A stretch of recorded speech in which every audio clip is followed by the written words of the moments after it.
की जागीर नहीं है। हुकूमतें आएगी, हुकूमतें जाएगी, लेकिन एक बात हम दोबारा, ये रिकॉर्ड कर रही है, एक बार हुकूमत को दोबारा कह रहे हैं, हमारे सब्र का इम्तिहान मत लो। हम हर चीज बर्दाश्त कर सकते हैं।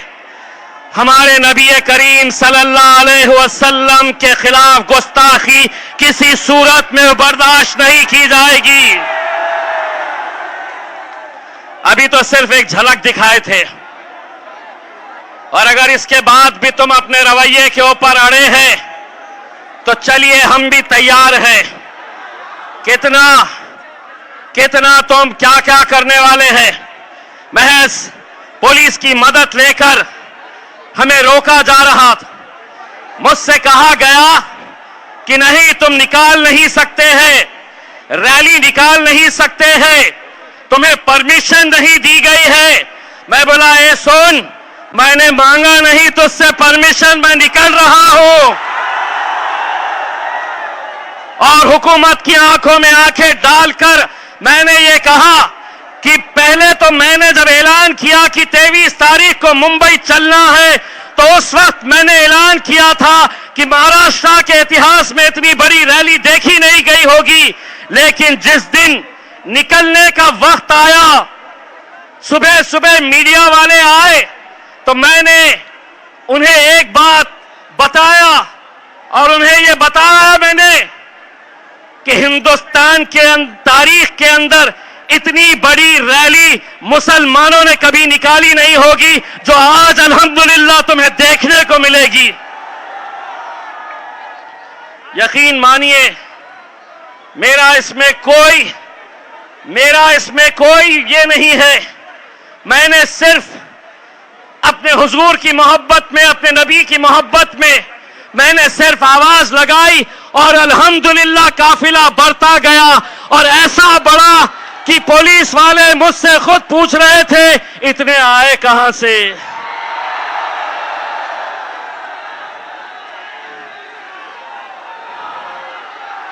मैंने उस रैली के बाद मुझे कोई गुलबर्गा कर्नाटक से फोन करता है कि इम्तियाज भाई, हमारी 40 गाड़ियां तैयार है। कोई उत्तर प्रदेश से, कोई गुजरात से कहता है कि आवाज दो, हम पहुंच जाएंगे। आज मैं हुकूमत को आवाज दे रहा हूं, सुधर जाओ। इसमें सौदा नहीं होगा, किसी तरह का कोई समझौता नहीं होगा। मुझे इस बात का बड़ा अफसोस है कि उस रैली के बाद जो हमारे अपने हैं, जो अपने आप को मुसलमान कहते हैं, जिन्हें मालूम है कि मुसलमानों के लिए हमारे नबी करीम सल्लल्लाहु अलैहि वसल्लम, हम उन्हें अपनी जान से ज्यादा मोहब्बत करते हैं, उनके लिए जान कुर्बान करने के लिए तैयार है। उन्होंने मीडिया से कहा कि नहीं, ये जो इतने सारे लोग आए हैं, इन्हें सियासत करना है, इन्हें राजनीति करना है। अरे मेरे आका के नाम के ऊपर ऐसे सौओं से कुर्सियां कुर्बान करेंगे हम, कोई फर्क नहीं पड़ता। 22 तारीख की रात मुझे ये बताया गया कि इम्तियाज भाई, इतना बड़ा आप रिस्क मत लीजिए। पहले आप खासदार थे, मेंबर ऑफ पार्लियामेंट थे, आपकी हिफाजत करने की जिम्मेदारी सरकार की थी। आप इतने सारे लोगों को लेकर निकल रहे, अगर कुछ हो गया तो आपके ऊपर आएगा। मैंने कहा, ये जितने लोग चल रहे हैं, ये सिर्फ एक आवाज के ऊपर चल रहे हैं, और वो आवाज यही है कि तेरा मेरा रिश्ता क्या, तेरा मेरा रिश्ता क्या।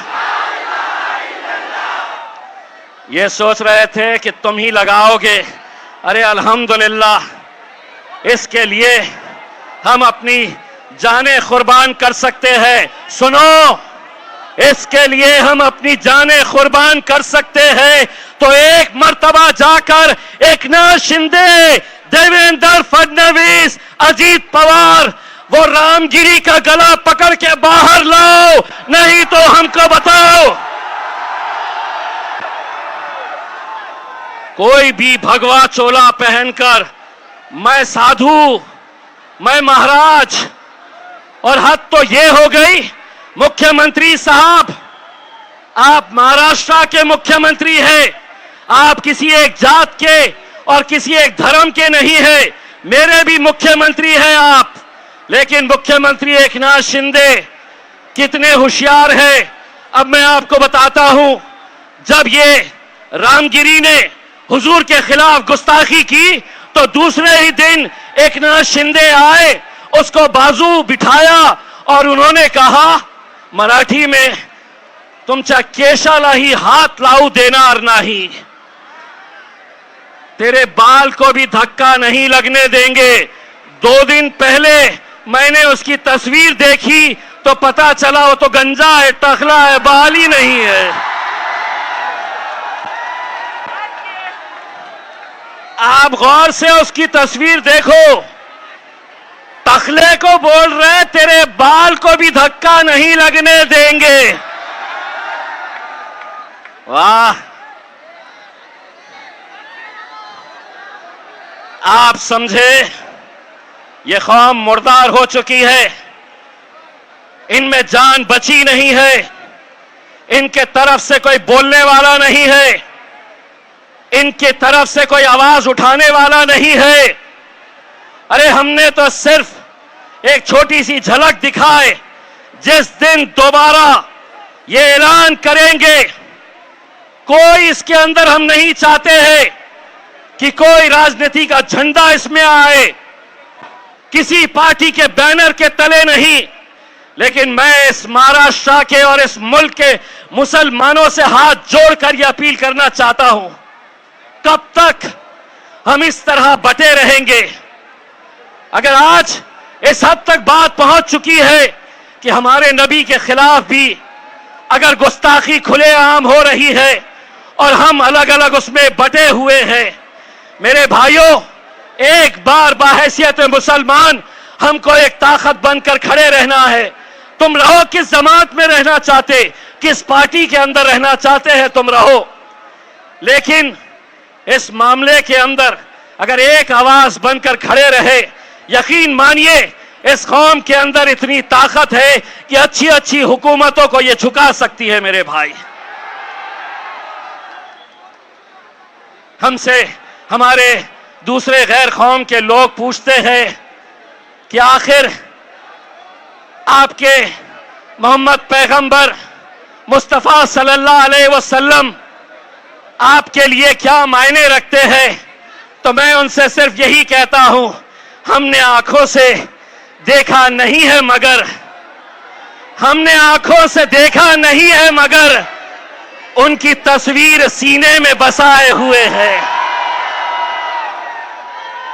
हमने आंखों से देखा नहीं है मगर उनकी तस्वीर सीने में बसाए हुए हैं।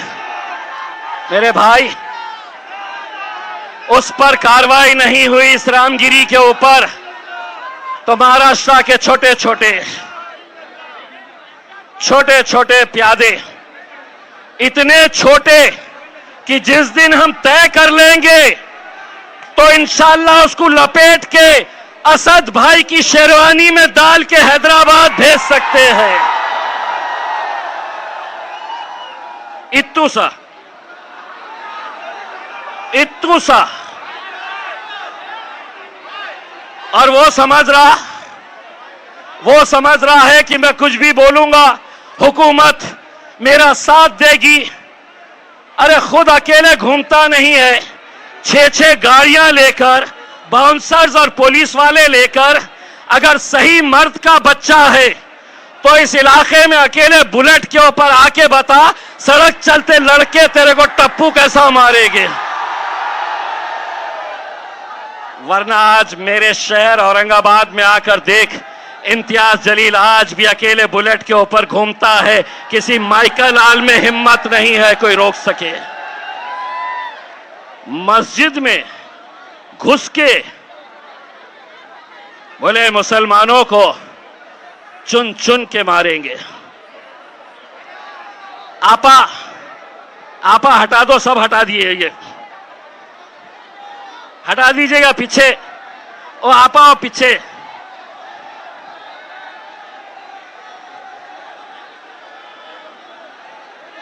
चलिए कौम के नाम के ऊपर थोड़ा भीग जाया जाए, कोई फर्क नहीं पड़ता है उसमें।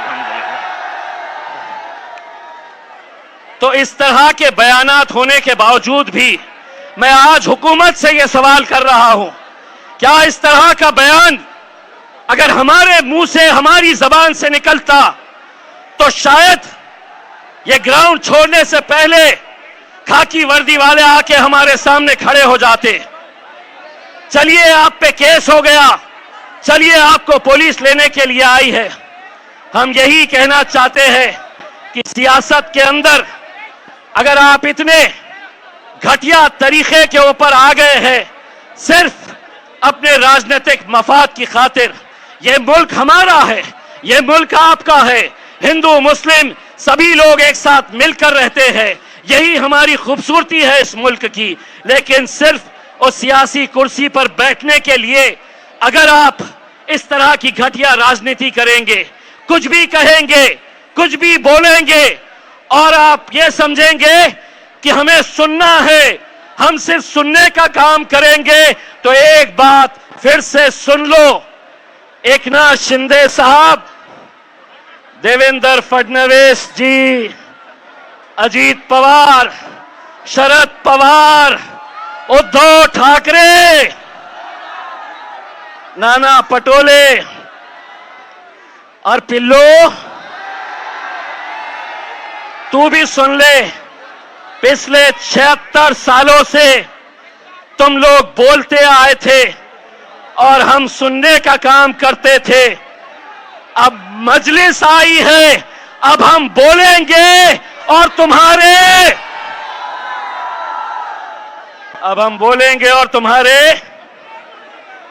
अब्बा को याद करो, उनके तुम्हारे बाप को भी